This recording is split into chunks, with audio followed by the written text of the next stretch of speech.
Member for Timiskaming Cochrane. My question is to the Minister of Natural Resources. Northern Ontario is going through one of the worst fire seasons in recent memory. Some of those fires have been categorized by the MNR as being out of control for weeks. Evacuations and evacuation alerts have been issued in many areas. Northerners are very appreciative of the resources that the province and other jurisdictions have put forward to fight these fires. My question to the Minister is, can the Minister assure Northerners that all available resources will be requested and that these resources will be focused on the fires until they are brought under control? Minister of Natural Resources and Forestry. Thank you very much, Mr. Speaker, and thank the member very much for his question. And it's true, due to ongoing dry temperatures and dry conditions and thunderstorms and wind, we have a record amount of fires throughout Ontario this season. And my ministry has been on top of this since day one, putting the necessary resources where they're needed, when they are needed. There are three types of responses to fires. There's a full response, which is an initial attack and sustained actions until the fire is out. There's a modified response, which is a combination of suppression strategies and monitoring sections within the natural resources.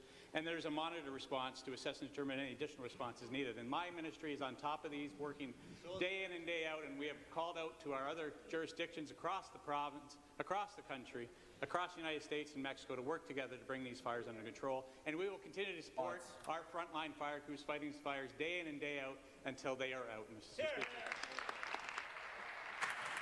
Stop the clock.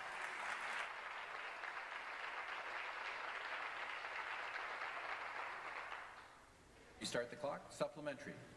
Thank you. Northerners are very appreciative of the heroic efforts of the fire rangers, water bomber crews, and everyone else who's involved in fighting this fire. And in one case, the firefighter who sacrificed his life, and our condolences go out to the Godwin family.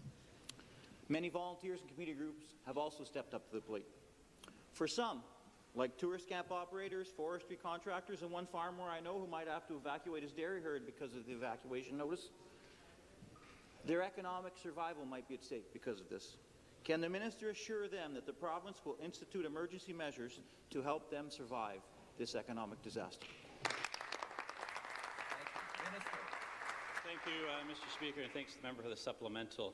We have ongoing right now one of the most greatest coordinated event in Northern Ontario history, with working with the Ministry of Natural Resources and Forestry, local OPP, local municipalities and communities to ensure the safety of the public comes first, followed by the safety of the property, to ensure that we can protect businesses, we can protect cottages, we can protect public-private property and public property from the damages of fire, and we are succeeding in our efforts in doing so, Mr. Speaker. Great job. And on that note, I just want to say to the people traveling up to Parry Sound is open for business, Mr. Speaker. That fire is 75, 80 kilometres north.